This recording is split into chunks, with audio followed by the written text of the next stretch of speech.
Hey, Tom. Hey, Jason. Good to be back, buddy. Yeah, it's been a minute. It's been a couple weeks. Yeah, We both had some scheduling conflicts. yeah. I've just been sick. You've been working. I've been just under the weather a bit. That's all right. We're back, and we're in the fast lane to WrestleMania. Yeah, oh yeah, that's right. We're cruising at 37 miles an hour. It feels like. In the left-hand lane, as everyone gives us the finger, stuck behind us. Right. We were supposed to do the speed limit in all the lanes, Tom. But thankfully, it's all fake, and we shouldn't care about it, right, Rhonda? Hunter agrees. Yeah.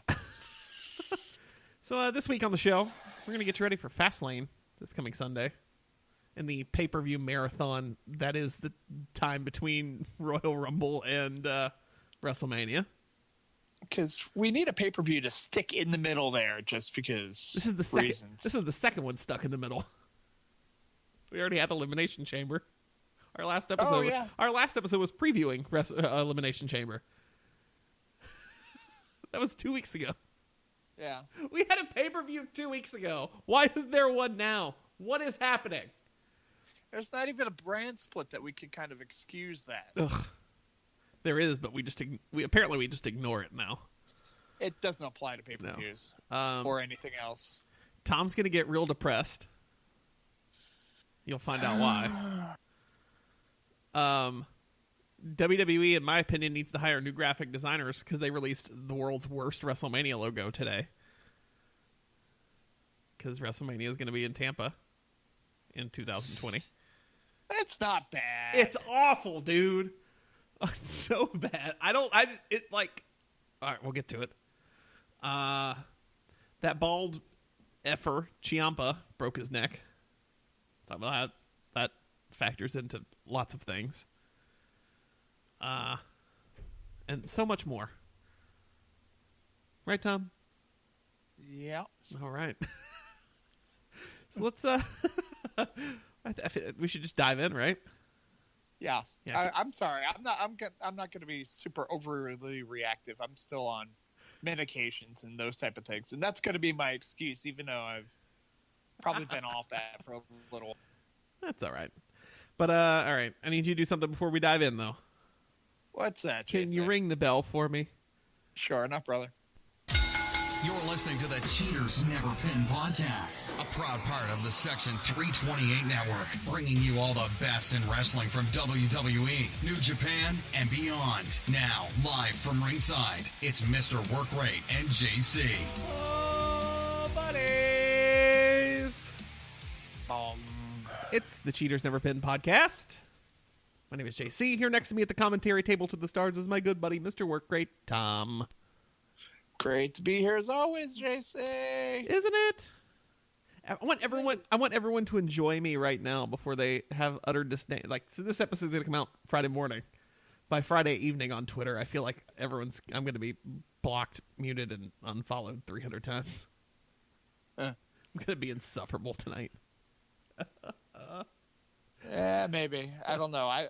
My kid's got hockey practice, so Yeah, be glad you're distancing yourself from me. So let's just jump into it because we got a full rundown tonight. WWE Fastlane.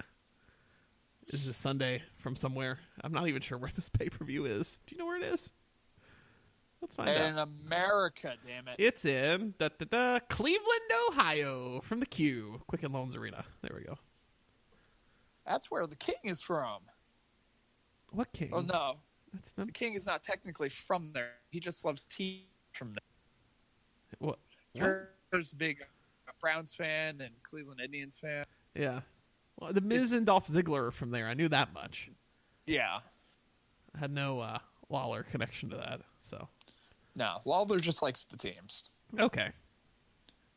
So I guess it could be Cool. like his adopted, maybe, second city. That's fair. All right. Everybody gets one of those, I think. Yeah. Yeah. So let's just start running through this card because I think most of these matches we might have 3 words to say about, and then there's like 3 of them that we can dive into. All of the things that have happened. So let's start with the pre-show. Rey Mysterio takes on Andrade. Isn't that what we thought would happen Yes. for a pre-show match Absolutely. 6 months ago? And here it is. Hey, Ray, you're working the pre-show, buddy, Whatever. on a C-level pay-per-view. Is this even a C level? I don't know. It feels bigger this year because of the top matches. It's C-level. Come on. Yeah, you're right. Tell me other memorable Fastlane pay-per-views. Just, the Roman Reigns versus Daniel Bryan, the very first one. Nah, I don't know. Speaking of C-level things, the Revival defend their Raw Tag Team Championships. See what I did there? That was good. Against the glorious team of Chad Gable and Bobby Roode, and the NXT team of Aleister Black and Ricochet. So, what serious injury is going to befall one of those two? Which one of the Revival? Because I don't know. No. Whose turn is it from that tag team to get hurt doing absolutely nothing except being fat vanilla midgets? Yeah, because this is going to be a horrible match, right? No, it's going to be great. No, it's going to be a great match because the Revival do that. 4 of these 6 guys can carry this match. And not bore the hell out of the crowd and have 0 charisma. This gimmick doesn't even work for you, so Yes, we it can does. move along. I didn't like them when they were in NXT. They did nothing for me there. The entire feud they had with DIY, I was so checked out of, and I only wanted DIY to win because the Revival has freaking X-Pac heat with me. If they left WWE and never came back and went to AEW or wherever, I would be forever grateful. Dude, if you couldn't get into that feud with DIY, I don't know what to tell you. They do, I just feel bad for you. they do nothing for me. They have 0 redeeming qualities to me. I want you to enlighten me. I want you to tell me why I should like them. I mean, I don't know what you're looking for necessarily. I like tag team wrestling. I like double teams and just kind of the way tag team wrestling used to be. All right, Cornette. I don't know what else that you're looking for. I mean, it's just So let's first. be able Okay, to work first a match we can that break. doesn't have to be freaking high spots every 3.5 seconds. A match does not have to be high spots every 3.5 seconds. Them is a complete package I have utter disdain for. 1, just look at them. There's nothing exciting about looking at them. Sorry, they don't oil their nipples like the Irish dude does. Okay, but you can't put it as that because I greatly enjoy Kevin Owens, and traditionally he's not a great body type for professional wrestling. But they're just plain. They look plain. You couldn't distinguish them from anyone in a crowd. They have nothing makes them stand out with their look. They're not supposed to be. If your gimmick is I want to blend into the background, that's a terrible idea for getting over and making money in professional wrestling. The point for the longest time in professional wrestling, back in the kayfabe days, where these are these 2 guys that you thought that you could see in the bar that, God damn it, if I got into the ring, I might be able to beat these guys' ass. And then you turn around, you have them, and through the fact that they have the teamwork or they have the deceit or whatever it is they do, they still manage to pull out the victory. They're doing now what Tully and Arn did 25, 30 years ago, in that they're not necessarily the most outstanding, flashiest wrestlers, but they're carrying other people to good matches, and they're doing what needs to be done. It's not their fault necessarily that tag team wrestling has turned into what it's turned into. And they're trying to pull off some type of gimmick along those lines to try to make it seem like, hey, this is what we're actually trying to do. I get that. I get their gimmick of we're old school tag team wrestling, but I don't think that gimmick fits in anywhere in a sports entertainment landscape where you want to be the biggest and the best and the flashiest and make tons of money. They just don't fit in. And I realize that's the point, but I'm saying they don't fit in a bad way. The thing is, we're going back and forth on this to the point where you've got some people that you're going, oh, they're not flashy enough. We need more flash. We need more sports entertainment. Why is that? All right, fine. Then we tip the needle in the other direction, and it's like, oh, here's all the sports entertainment we want. Yeah, but now the matches suck. So there's never going to be the happy medium. No. You're going to have all these people in here. You have the revival so that you have the other teams like that have a little bit more flash to them, but can't necessarily carry a match. I would just like to see them somewhere where they can go wrestle. Then I might like them. I agree with everything you just said. I just don't think they're right in WWE. All right. Yeah, I mean, they were good in NXT. It's difficult for them to, I mean, because of the way that tag team wrestling is treated in WWE. Where if we put them in New Japan, if we put them in AEW, we put them in Ring of Honor, any of those things. I mean, I don't see how they'd be that much more different than, say, like, you know, how Undisputed Era are like kind of treated in NXT now, or like just in that, well, I mean, obviously there's more of them, but I mean, just in that straightforward tag team, or the way O'Reilly and Fish are. Like, yeah, but they do stuff during matches. Okay. I just don't like them. Yeah, I don't know why I have to have this argument every week. Because it makes for your good. Your answer is, but I don't like them. Tom, it makes for good entertainment. Is it really though? Yes, it is. Okay. Yeah. Please tweet at us and tell us you were entertained by that. Yeah. Because otherwise, it's me trying to explain to a 4-year-old that like vegetables are good.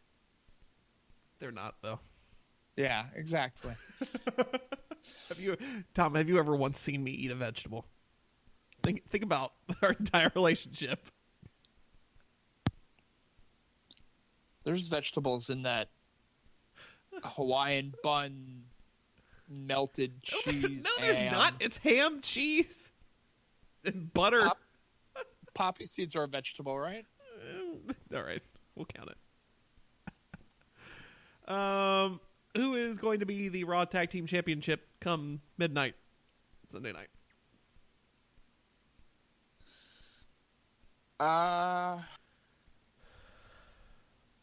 Keep it on a Revival. Yeah, I'm thinking that's what they do. Like, you don't want to put it on Aleister Black and Ricochet. No. And Gable and Rude had a lackluster run already, so cool.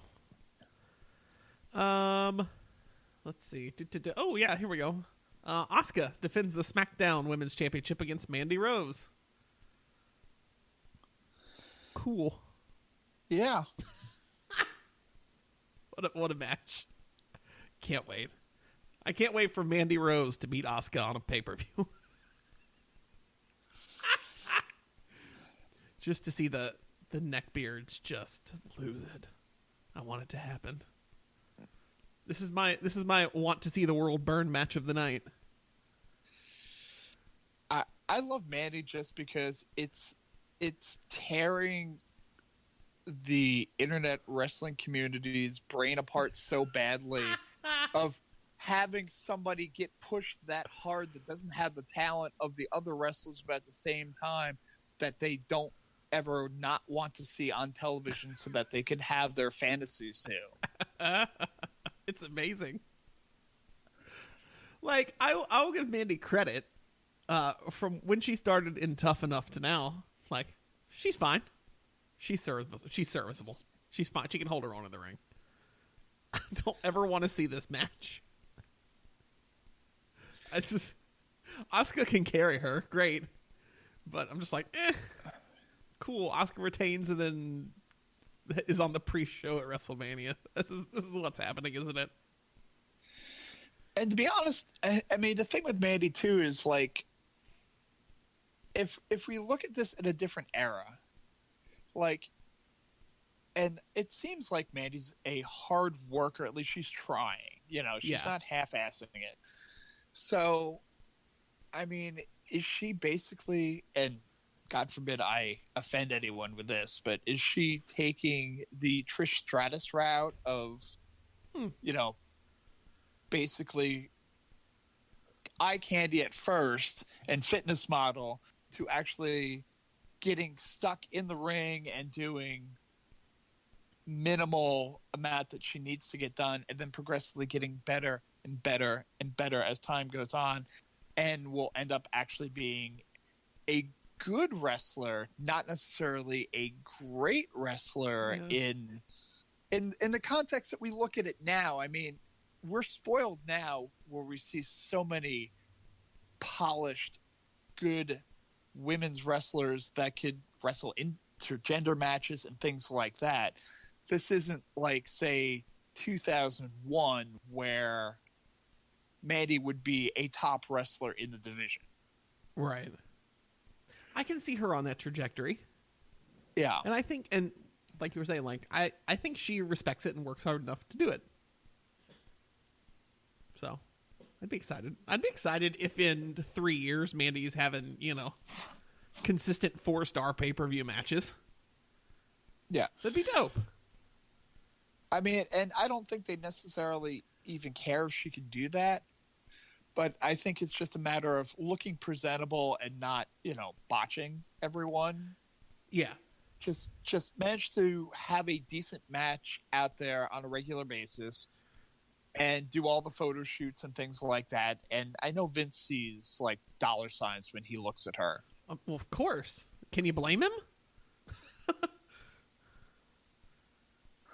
So, yeah, it's just a matter of her having the desire to make herself better, and it is. I mean, you've looked at her in the last like year or so; she's gotten better for sure. It's just a question of where her ceiling is, right? And we haven't found it yet, and that's a good thing. Yeah, but Asuka retains. She's going kicks her head clean off, straight to the kickoff show. It's gonna happen. Tell me, I mean, there's no scene around this championship, so, and you got to put 3 or 4 matches on the WrestleMania kickoff show because that's a 18.5-hour day. So, you know. Yeah. The Usos defend the SmackDown Tag Team Championships against The Miz and Shane McMahon. Why do the Usos win, and why is it to go ahead and speed up The Miz and Shane breakup? Well, you've basically said the whole thing. I mean, cool. It's got to be Miz and Shane at WrestleMania, which I'm down for. It's still a little odd to me that the Usos are holding belts when was it Jimmy that got the run in with the law? That's never been mentioned on television, so I don't think it happened. Yeah. Oh. It was he got a disorder. He got popped for disorderly conduct. Like, come on. I think Naomi's paying more for that than Jimmy is necessarily. Oh yeah, yeah. Yep. And the Usos retain. Yeah. Also going probably straight to the pre-show. They had their WrestleMania match last year. They finally got it, and now they're done. Let's see here. The Shield reunites for one night only. Was that? Were you making a Shield noise, or was that a yawn? Yes. Okay, I wasn't sure. Dean Ambrose, Roman Reigns, and Seth Rollins take on Baron Corbin, Drew McIntyre, and Bobby Lashley in a 6-man tag match. Because, oh yeah, while we were gone, Roman's back. Baby girl. Remember, Roman's back and Dean's good again. Yeah. So let's start unpacking this. Roman is back. I am so happy. Yeah. Yeah, there's nothing really else to say to that. I mean, it's outside of anybody that's kind of criticizing and going, "Oh, this was a work." Like, seriously, go somewhere. Yeah, take a long walk off a short pier. I forgot it was like there was an account for, I guess, Leukemia Society or something like that. Yeah, basically did a whole stream of tweets going, "Let me explain to you why he could come back and why all your like potential criticism is out of line." Yep. Like, educate people. And then more recently with his WWE Network special. Oh, it's so good. It was actually revealed the type of leukemia that he has, and kind of goes into a little bit more detail as to why he was able to come back and the type of treatment that he actually went through, and how it's not the same as other traditional treatments that you may be thinking of, like with radiation, where he might potentially lose his hair or become a little bit more sickly, that type of thing. He was able to take medication that basically, where he says that he was lucky to be able to do that, where he didn't lose his hair, he didn't get as weak as potentially other people would get that end up taking the medication. But he is incredibly blessed, and he's said it on numerous occasions, and that's accurate. Yep. It just makes me happy that he's back, and back this quick. Like, I just feel like I'll be honest, I cried when he came out and made a statement. Like, I was freaking thrilled for the guy. And I think we covered this when he made his announcement too. Like, we booed Roman Reigns for a while because we all hated that push, but like, you could have never at any point during that hated the man Joe Anoa'i. And so, like, now they're all back, and now they're all babyface, and it's amazing. So it's funny how Dean's kind of heel thing and that feud with Seth just got erased from everyone's memories. Like, it's just pretty much a wink and go, just don't worry about that. That never happened. Okay, we capitalized on a moment. We're moving on. Dean's good again on his farewell tour. Maybe. Who knows? Maybe. Yeah, exactly. Like, I'm not going to believe... Like, I know WWE put the post up, but I feel like that also could have been a work towards this. Who knows? We'll find out the Monday after WrestleMania. Or the Tuesday. If he's not on those shows, we're done here. And that's fine. Good for him. I mean, I'm done trying to figure out what's a work, what's not a work. Like, I don't care at this point. It's just, I just want to watch. If he's not coming back, he's not coming back. Just let the chips kind of fall where they may. I will say Monday night, the moment when they finally acknowledged it on TV this past Monday for the first time. And Renee said some line, and I'm paraphrasing, something about, and he's headed off to greener pastures, which is the actual quote. I could hear Vince screaming into her ear from here.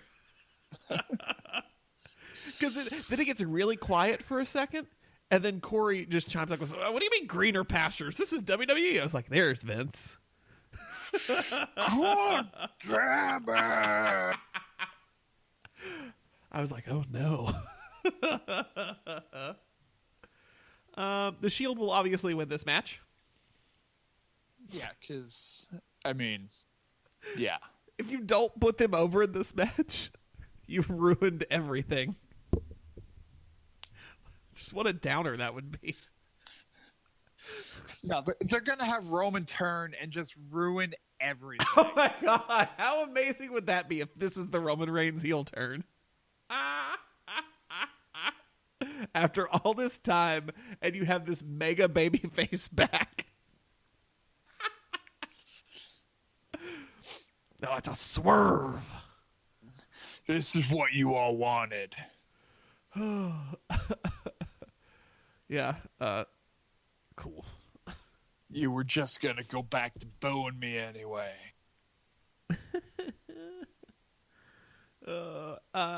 Also of note, Roman did say he was not going anywhere near Seth and his match at WrestleMania. So no one worry about that. If you're worried about the Rocket being put back on Roman immediately, you're good. No, next year. Oh yeah, Roman Reigns versus Brock Lesnar in Tampa, fighting on a pirate ship. That Kari Sane will be driving. What if she doesn't even have a match and she's just, because I've been on that boat in Raymond James Stadium before, and she's just standing at the helm the entire show. It's never mentioned, but you just see it in every camera shot. And obviously she gets a Mania payday because she made the show. Yeah. I'd be down for that. That'd be hilarious. The Boston Hug Connection. Bayley, Sasha Banks defend the WWE Women's Tag Team Championship against Nia Jax and Tamina. Because I guess they have to defend it at least a couple of times. Once. Not. Yeah, I feel like we've already put these titles on the back burner. Because they just come out and have a match and then go. But I guess with everything else that's going on in the Build to Mania, a new title should not be a huge focus. Like, you can work on this during the summer, right? Yeah. Really kind of build those belts up. They still got the shine on them from being new. I don't know how this match ends up. Bayley and Sasha aren't losing them yet. You don't think so? I could see them. God, no. I was getting ready to say I could see them losing them here and then getting them back and having another moment at Mania. I'm like, oh, you cannot be trading belts like that. That's a terrible idea. Yeah, they retain. Daniel Bryan, the new Daniel Bryan, defends his WWE Championship against Kevin Owens, not Kofi Kingston. We covered we missed the entire Kofi Kingston drama on the show. Yeah, from his incredible Elimination Chamber performance to being given the match to then being told by Vince, "Oh, you don't get the match. It's Kevin Owens." So you don't smile enough. What's wrong with your chest? What's wrong with your chest? Yeah, it's gonna be a great match. Yeah. Daniel Bryan and Kevin Owens. Yes. Yep. And Kevin Owens is I think I tweeted this Tuesday. Kevin Owens feels weird as a babyface, and it makes me incredibly uncomfortable. Maybe it's because he's been a heel his entire run in WWE and NXT. But now that he's just back out of the blue and he's a babyface, it feels really weird. Yeah, I mean, he's... I don't know, but then again, it's both of them. It's Daniel Bryan's got that kind of positive, like he's an anti-hero or whatever. But he's putting you down because he wants to save the planet. He's a hippie, and he loves being green and sustainable, and boo the man. Look, if you don't like him, it's just because you're fickle. I love Daniel in this role. I will gladly boo him because I enjoy him so much doing this. You can tell he's just having fun with it. Whenever he smiles while he's cutting these promos, I'm just like, he's actually smiling because he's enjoying himself right now.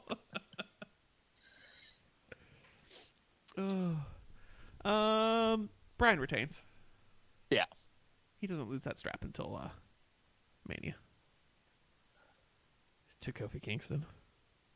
That's the play here. Kofi, they're just delaying it. They don't want to do it twice.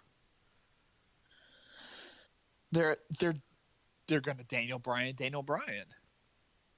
Yeah, that's true. Because Daniel Bryan did essentially call Kofi Kingston a B+ player Tuesday night. He's like, he just can't live up to, we need these people in these positions, and he just can't live up to being on the top of the card. I'm like, oh my God, Daniel Bryan's the authority. What's happening? Yeah, Daniel Bryan is fun. It's very, very meta of them. Yeah. Finally, the main event of the evening. It better be. Charlotte Flair versus Becky Lynch. If Becky wins, she gets added to the triple threat. Or she gets added to the Raw Women's Championship match, making it a triple threat at WrestleMania. So Becky wins. What will the outcome be? I know. It's like they telegraphed this so hard. I don't care, though. I'm still like, we're going to get a Charlotte-Becky match. Cool. It's going to be great. Like, this is going to be awesome. Except for the first 5-10 minutes of it, when Becky's selling all of the injuries for the entirety of it. It just is slow and plotting. Where she sells Nick Jackson's back injury. Yeah, let's just add that onto it. Because let's see. Her knee is still busted, which is why she had to sign the hold harmless agreement. That came back. Exciting. We all love paperwork. Nothing says exciting sports entertainment like paperwork. And then, let's see, didn't Ronda and Charlotte have both attacked her since? So, Ronda, who was the champ, vacated it, and then got it back. So does that technically make her a 2-time champion? Or are we just skipping over the vacancy? I'm just looking forward to, before the match, like, they interview Ronda, and Ronda basically says that Becky's going to win because that's going to set up the match. Oh yeah, go ahead. You wanna cover that? You wanna cover all that? That yeah. This has been a week for not loving kayfabe. Like, have we gone too inside baseball for Ronda? Like, it has she worked herself into a shoot, brother? Have we worked herself into a shoot? Like, it all started because of that Twitter feud, which it all started because they start going back and forth on Twitter, and of course, the smart marks, who are clearly still marks because the word is still there, are like, oh, this is real. Come on. What?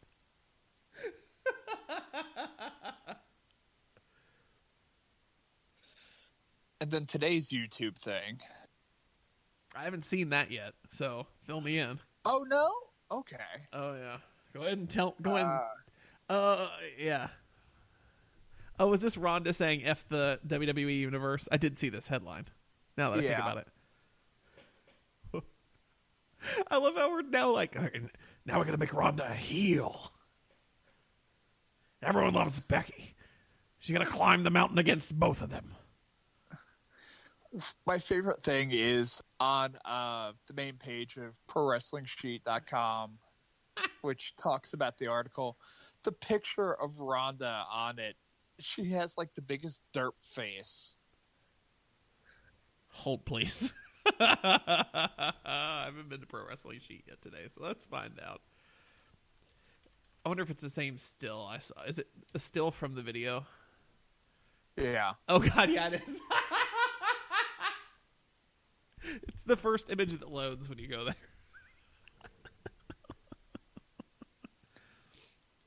Someone's braiding her hair. Man, it's cool. Be work. Just believe it all. Then believe it all, and then, but don't be like, oh, the Twitter thing's real, but it's all fake on TV. Calm down. Save your neck beard whining for Asuka. F them, everybody, WWE Universe included. I meant that I'm going to disrespect the sport they all love so much. Ooh, don't break kayfabe, Ronda. Wrestling is scripted. It's made up. It's not real. None of those bitches can effing touch me. The end. Like, oh my God. Okay. Please stop. Please, my kayfabes. Why are we screaming that it's scripted now? I don't understand. But the Batista Triple H thing is real.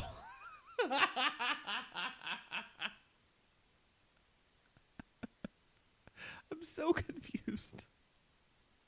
Maybe this is how Richard Fleer. The man. What the hell was that the entirety of this week has been like, this is all fake. I don't know why you're watching this. That's the equivalent of Walter White turning to the camera and be like, this isn't. These aren't drugs. Like, come on. Becky wins. Check. Stop covering that match. So that's Fastlane this Sunday. Live and exclusively on the WWE Network. So here's a thought that just crossed my mind. Oh, man. Go for it. So how much would it cost Vince? Oh, no. For WrestleMania, for Becky's music hits, and she comes out, and then she looks to her right, and Holly Holm is next to her. Oh. Not as much as where I thought you were going, which was going to be Conor McGregor standing next to her, at which point I cheer for Becky the entire match. Because I don't know if anyone out there knows this. I love Conor McGregor. He's the greatest sports entertainer currently working today. Well, I just figured we're trolling and, Oh, God, that would be amazing. None of those bitches can beat me. It's like, well, I've got the bitch that did beat you. Charlotte comes out with Amanda Nunes on her side, too. And it's just Ronda and Travis. Cool. Hey, look, it's that guy who couldn't do crap in UFC. Ugh. As I laugh and have a coughing fit. Monday, and it's announced that Ronda tested positive for a picogram. Oh, snap. It's a metabolite. Don't worry about it. Is this where I slowly transition this into a UFC and wrestling podcast? No, I just got a sigh. All right, moving on. WrestleMania 35, 6, whatever the next one is. Now that they've stopped putting the numbers on the end of it, I can't remember. So it's done its job. WrestleMania 2019. Let's see. This year, because we had 30, and then we had WrestleMania Play Button, and then we had WrestleMania Cowboy Star, and then where were they? Then we had the Ultimate Thrill Ride. And then last year was WrestleMania New Orleans. And this year's WrestleMania Starburst. And next year is WrestleMania Pirate Flag. Okay, but this is WrestleMania XXXV. 35. This one now or Yeah. Tampa? All right, so this is 35. Next year, 36. Yep. So WrestleMania 36 is going to be at Raymond James Stadium in Tampa, Florida. And I didn't realize this. Apparently, after reading Reddit today, I saw it on Twitter when the press conference happened at 11. And I had assumed everyone would have the same reaction I did.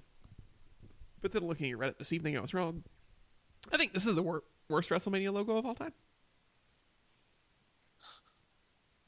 I'm going to just put it out there. Like, it's just... Let me pull it back up and dissect how terrible this is. So first, let's start with the flag that's got the modern WWE logo in it. It's terrible. If you would have put the Scratch logo in there, it would have looked awesome. I still would have hated the logo as a whole, but that part would have been a little bit redeeming. Yes? Well, I mean, it's just basically the Tampa Bay Buccaneers logo. Yeah. made into a WrestleMania logo. Right. And that's been the trend with the logos lately, right? The logo is the theme of the city or wherever they are, right? You know, all the, like, Mania last year was the fleur-de-lis. This year is supposed to be the Lady Liberty's crown.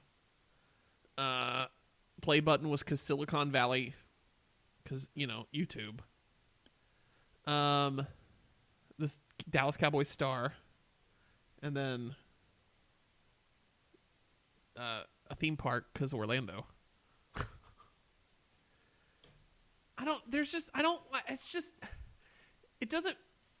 It doesn't feel like WrestleMania looking at this logo. And I feel like that's a really weird statement, but look at this and I'm like, it just doesn't scream the biggest sporting event on the planet. Because what's not, but you know, the biggest wrestling event on the planet. There we go.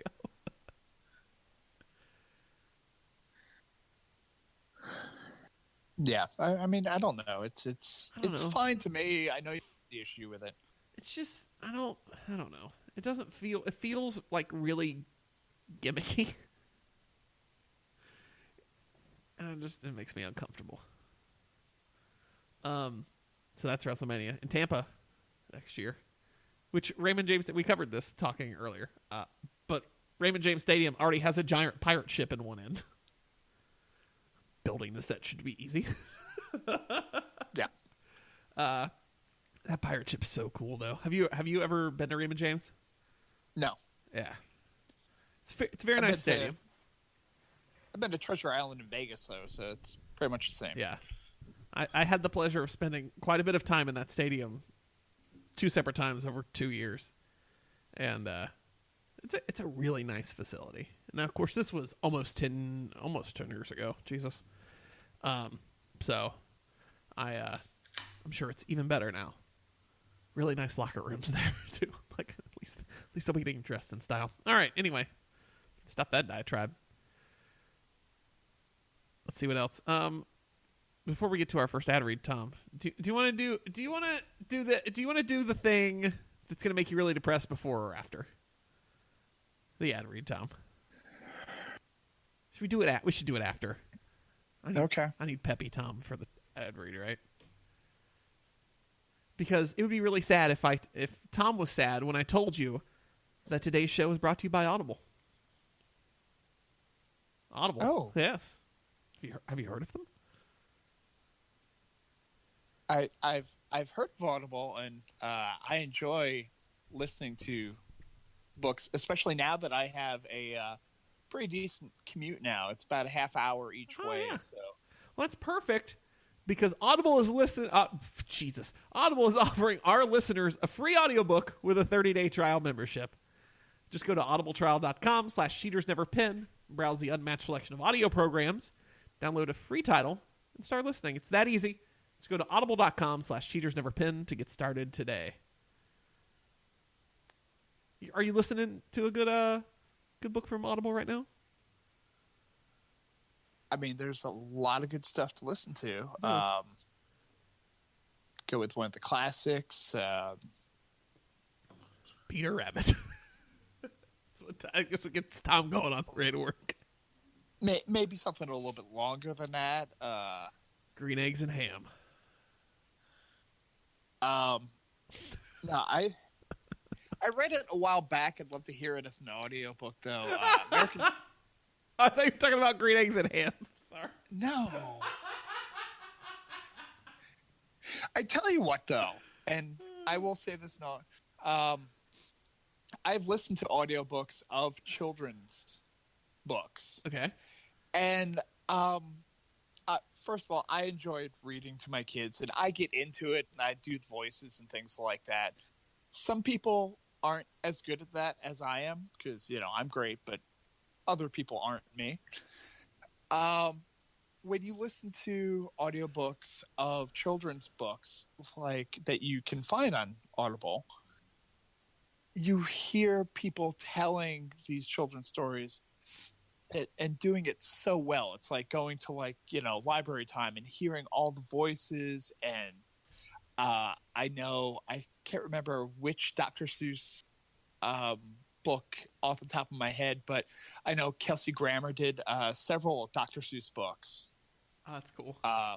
So, I mean, Kelsey Grammer's got a great voice to begin with, and to hear him do Cat in the Hat and things like that just really works out well. So you may think of Audible for just traditional longer books, but it's, I mean, as long as you've got that, the unlimited listening or just that entire catalog available to you, kids' books are another option too, especially if you're a little bit tired and you don't want to read to the kids tonight and you just like, hey, I've got something that I have to go to the bathroom or something. Here, kids, let Kelsey Grammer read you a bedtime story. Yeah. And not just regular books, not just kid books. Audible content includes an unmatched selection of audiobooks, original audio shows, news, comedy, and more from the leading audiobook producers, broadcasters, and entertainers. Go download your free audiobook today. Go to audibletrial.com/cheatersneverpin. Again, that's audibletrial.com/cheatersneverpin for your free audiobook. So do you want me to lead you into this, or do you want to just do you want to just take the reins? I'll just take it. All right. I'm glad I cracked open a beer right before that ad read. Here we go. The floor is yours. So it was announced today, technically probably early this morning because of time zones, that Jushin Thunder Liger, one of the most iconic junior heavyweight wrestlers of all time, really, will be retiring at the Tokyo Dome show next year, the January 4th Super Show, which I guess is January 4th and 5th this year. Next year, I should say. Oh, yeah. I forgot about the 2-day thing. Yeah, so, extends it a little bit longer, but Liger's career has gone on pretty much forever. And I've been a fan for quite a long time. Having seen him early on when he would wrestle for WCW, he had matches against guys like Brad Armstrong and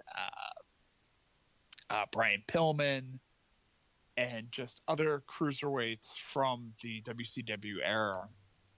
And he was kind of my entryway into Japanese wrestling. Because I thought he was just amazing, and I wanted to see more of that, more matches from him. So to get access to that, you start tape trading and that type of thing. And then I got to see all these other wrestlers, people like Great Sasuke and Toshio Omori, and just Tiger Mask, the third Tiger Mask, which was I can't think of his name off the top of my head now, but I mean, guys from that era and that late, mid and late 90s era of junior heavyweight wrestling in Japan. Things like the Super J Cup and just that entire scene over there, it was just incredible. Liger got hurt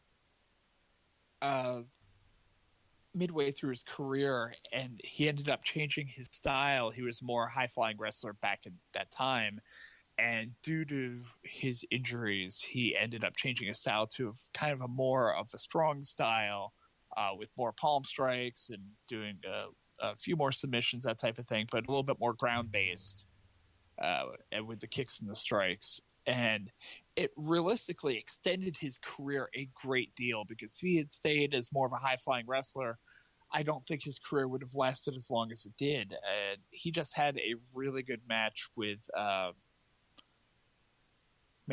going blank on who the the junior heavyweight champion is in New Japan right now, but he just had a junior heavyweight championship match for the New Japan anniversary show.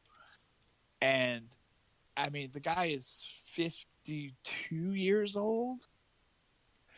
That's right. And I mean, at this point, anybody else kind of from that era, and a lot of the wrestlers even after that era, guys like Tenzan and Kojima, Nakamura, not Nakamura, I'm just going blank with names today. There are guys that are wrestling in the beginning of the cards and kind of even Tiger Mask that are wrestling early shows, early matches in the card, just kind of the warm up, wrestling against the Young Alliance, that type of thing. He ended up having a title match, and I'm sitting there, going into the title match and going, yeah, it's just a thing, he's not going to win the title. And damn if he didn't have me believe that he was going to take that belt, because he could still work one hell of a match, even at the age of 52. So, there's a part of my mind that knew that eventually he's going to hang it up because he's not at the level that he once was, but he's still 80% there, I think, personally. But the wear and tear in his body's got to be strong. So I knew it would eventually come. I'm selfish. I didn't want it to. So that's fair. In the corrections department, the current IWGP Junior Heavyweight Champion, Taji Ishimori. Yeah, that's not a correction. I just didn't remember. Yeah, I don't know. Whatever. And Liger is 54. 54. Okay. So he even more impressive. He will be 55 by the time he retires. So now I feel a little bit more guilty. Yeah, he probably should. But that's the thing. It's guys we group him together with Kojima and Tenzan, and they were honestly almost right. They were young lions when Liger was still on top, firmly established. Yeah, it's crazy. My first exposure to Liger, because I'm still new. I'm still a young lion. You're just a boy. I know. Would be his takeover match with Tyler Breeze at the original Takeover Brooklyn. Really? Yeah.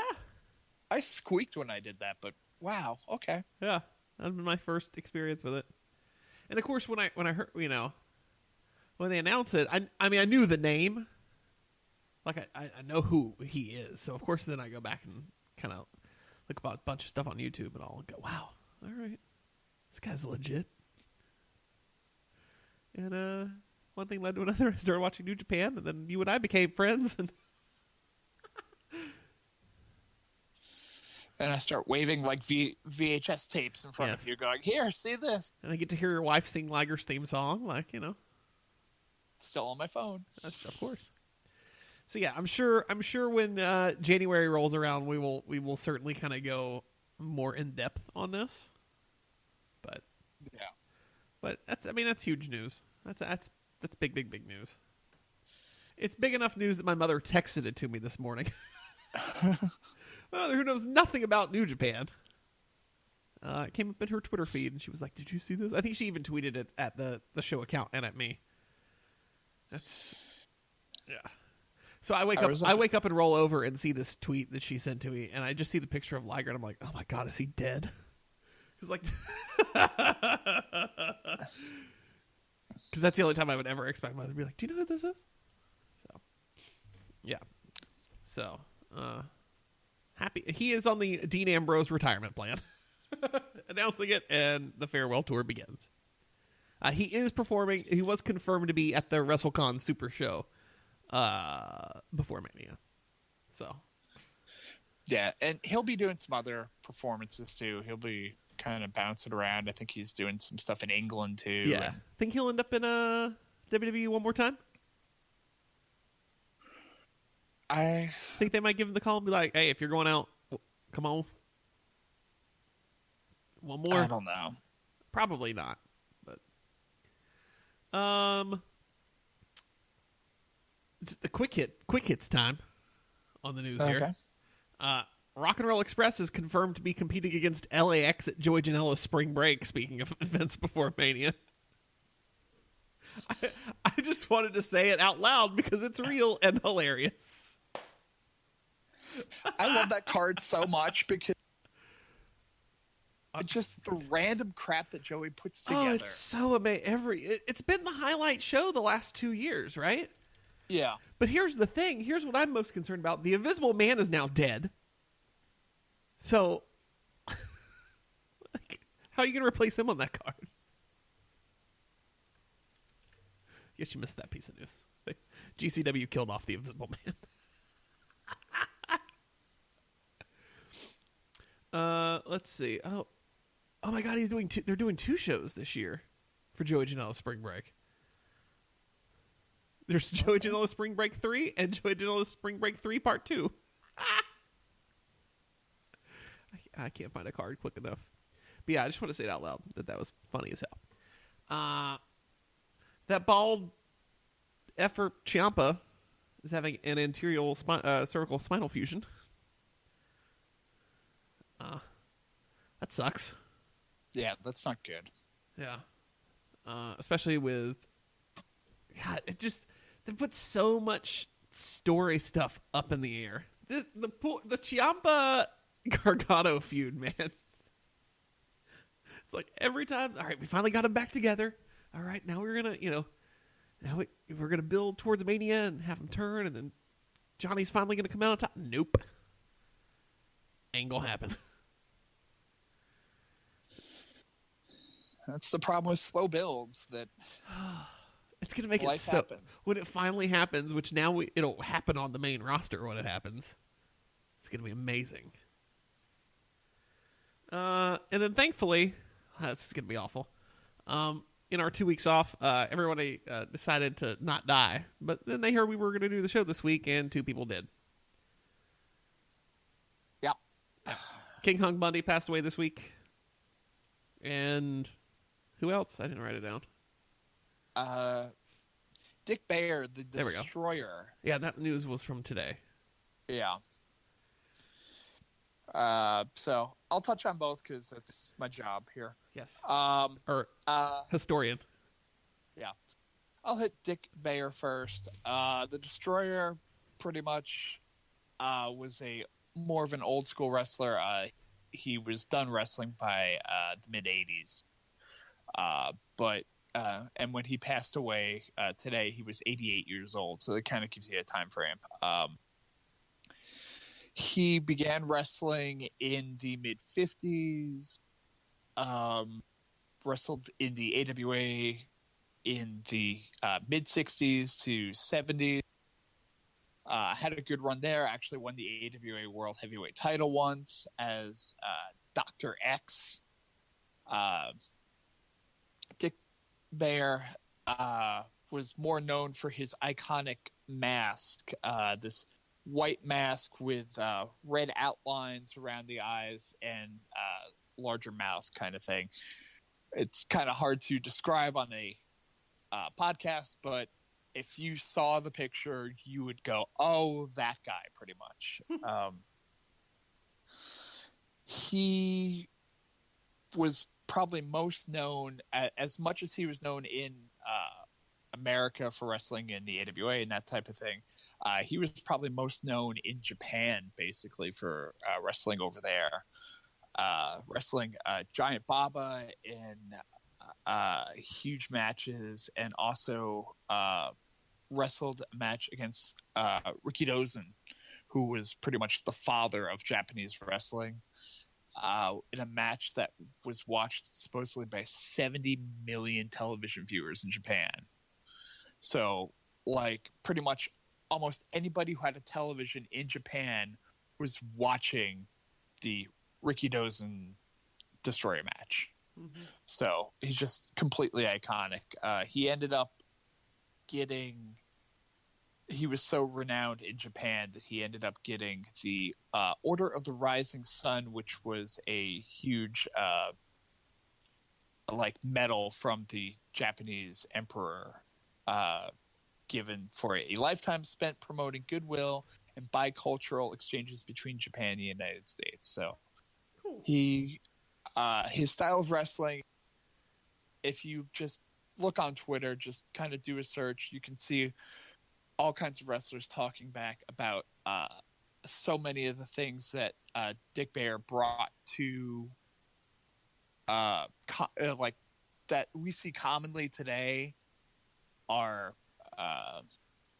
kind of innovated by Dick Bayer and his wrestling style. So just kind of do searches through that. William Regal was talking about him earlier. that all these things that were kind of named after him that were inside terms and things like that. So, so that was the Destroyer.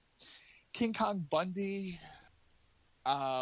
If you were a 80s kid that got into wrestling in the Hulk Hogan era, you knew King Kong Bundy. He was probably the first big bad of the mainstream WWF time. He main evented WrestleMania 2 with Hogan in the big blue steel cage match. Just iconic picture of Bundy busted open, Hogan with his ribs taped. I still remember Saturday night's main event where Hogan was supposed to debut his new theme song, which was Real American. And Hogan was attacked by, he had a match with like Don Morocco or something like that, and he ended up getting attacked by Bundy, and Bundy gave him like several avalanches in the corner, splashes in the corner, which broke his ribs and, put him out on a stretcher. And, oh God, big bad Hogan, got hurt. So they did this whole dramatic thing of like, he's in the hospital, he's been taken away, but let's show his like theme music anyway, and a whole big dramatic thing. And so just one of my earliest memories of wrestling. But Bundy was just this iconic bad guy. Big bald head. He, early on, and it kind of throws you off a little bit if you see his see him around 86. He had actually shaved off his eyebrows too, so it makes him look that much weirder. He ended up growing the eyebrows back, but he kept the hair off. But yeah, he was a mainstay in the WWF for, which it seemed like forever, but it was only for about 4 years, and then he kind of went into retirement after the fact, and then came back with Ted DiBiase and as part of the $1 Million Corporation for a year or two in the mid 90s, and then was pretty much done again. But yeah, he was an iconic wrestler. So wrestled in Texas for a while, hooked up with Gary Hart. But yeah, just an iconic wrestler, and one of those wrestlers from your 80s childhood that are now past. Yep. Saw someone, his Twitter or Reddit, I don't remember where, but basically saying, the entire Heenan family is now together again. I'm like, yeah. Oh, jeez. Boy. You leave your hands King Haku. Please. No one's taking him. No. I think that about does it, right? Yeah, I think we've run pretty long anyway. So. Yeah, we're already over an hour. So let's wrap this thing up. Tom, tell the people where they can find you on the internet. Go to the Twitter machine at Mr. Workrate, at MR Workrate. I'm trying to do the Instagram thing. I do the live thing every once in a great while, but I don't know what the hell I'm doing because I'm an old. But yeah, same name there. There you go.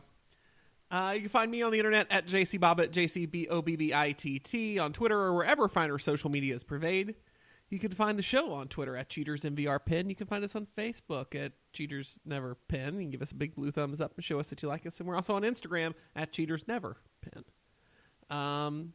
We're on Roku, so you can listen to the show in the best room in your house if you want to annoy your wife and children. Yeah. I think that about does it, right? I think it covers it. I think so. Yeah, so we'll be back next week. We'll break down Fastlane, because then officially it is nothing but mania. Here we go. Don't know if I'm ready. I'm not feeling the hype yet, so maybe this will get me there. So yeah, so that'll be next week, and then whatever other news breaks, we'll be here getting you ready for it. So thanks for listening to another episode of the Cheaters Never Pin podcast. I'm JC. I'm Tom. And we'll catch you on the flip side.